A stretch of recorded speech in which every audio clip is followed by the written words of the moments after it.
We're gonna do a glute bridge with a braced core.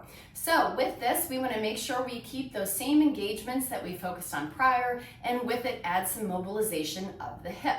Setting up on your back, legs are bent, ankle, knee, hip in a row, trying to get your shin as vertical as possible, within reason. We want our knees to be happy with the position we choose. Arms could be down, out, or up, your choice. Also, when you do this, try to keep your eyes looking up so your neck is long. We don't want to put a lot of pressure on the neck. We want to keep it across the shoulders.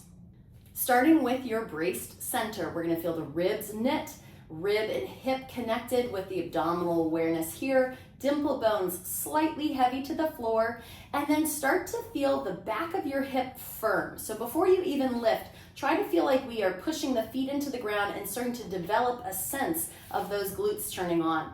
We want to feel the glutes are what is initiating our movement. So as I push into my heels, I feel the backside of my pelvis is what's lifting my hips up into the top of my bridge. I'm going to try to create a straight line from the front of my hip all the way to the knee, and then I'm going to come back down, keeping all of that connected till I land. One thing we want to avoid, and it's the most common thing I see that goes wrong, is the low back is what wants to lift us up. So you might see it at the very top, or you might even see it right at the beginning, that all of a sudden we have this brace and then the abs just quit, the low back takes over, and we push and feel it all in these lower back muscles. So see if we can, at the very bottom, that's kind of the key component. We want to make sure we don't lose our connection to our core. At the bottom here, we're going to brace our core, push into the heels, keep all of this intact.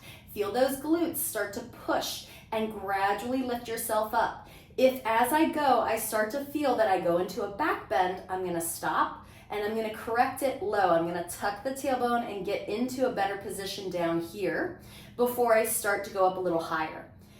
If I get to the top and it's impossible for me to do this without a back bend, then I don't go that far. So my top might be down here. Maybe here is as far as I can go, keeping that connection.